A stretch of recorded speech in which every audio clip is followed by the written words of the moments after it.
Poveglia ini ya. Semua area di pulau itu, Wak, punya peranan penting dari masa ke masa memang. Tapi sebelum aku masuk ke sana, aku mau jelasin dulu sejarah sedikit aja nih awal mula pulau ini pertama kali dihuni oleh manusia ya. Jadi menurut sejarahnya, Wak, setidaknya itu ada 3 versi terkait kapan dan gimana pulau ini dihuni. Versi pertama yaitu menurut catatan sejarah resmi dari pemerintahnya Venesia. Menurut sumber ini, Wak, Pulau Poveglia ini tuh dikenal sekitar tahun 421 Masehi dengan nama Popilia. Sebenarnya juga belum ada, Wak, bukti pasti apakah di tahun itu pulau ini tuh udah dihuni secara tetap atau belum. Tapi yang jelas waktu itu ada beberapa orang yang datanglah ke pulau ini. Tapi mereka tuh belum menetap di sana secara permanen, Wak. Pulau Poveglia ini baru betul-betul dihuni manusia dan menjadi pemukiman tuh baru sekitar tahun 600-an Masehi. Jadi ada pun orang yang datang tuh cuma jadi tempat persinggahan aja. Jadi di tahun itu pun Italia Utara yang menjadi wilayah kekuasaan Kekaisaran Romawi katanya lagi diserang sama bangsa Lombard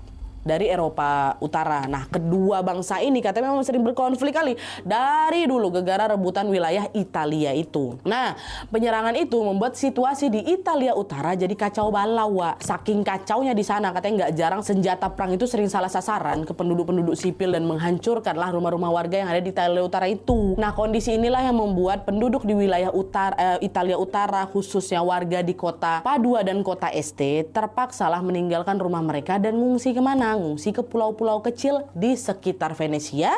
Salah satunya itulah ke Pulau Poveglia. Itu dia versi pertama. Pulau Poveglia ini menjadi tempat pengungsian penduduk wilayah Italia Utara gara-gara konflik ya. Lanjut ke versi kedua, Wak. Menurut beberapa sejarawan, Pulau Poveglia ini mulai dihuni oleh manusia setelah terjadi konflik politik besar di Venesia tahun 864 Masehi. Jadi ceritanya waktu itu Tsar Venesia itu lagi diperintah oleh seorang doge atau pemimpin wilayah, Wak, yang bernama Pietro Tradonico. Selama Pietro itu memerintah, si Pietro ini suka kali melakukan berbagai praktek politik kotor gitu loh. Salah satunya dia ini berniat mendirikan politik dinasti dengan menyiapkan anaknya yang bernama Giovanni untuk menjadi pemimpin selanjutnya. Rupanya keinginan itu ditentang, Wak, sama banyak pihak, terutama sama kelompok oposisi. Nah, dari situlah kelompok oposisi ini pun memutuskan untuk menyerang Pietro sampai akhirnya dia meninggal dunia.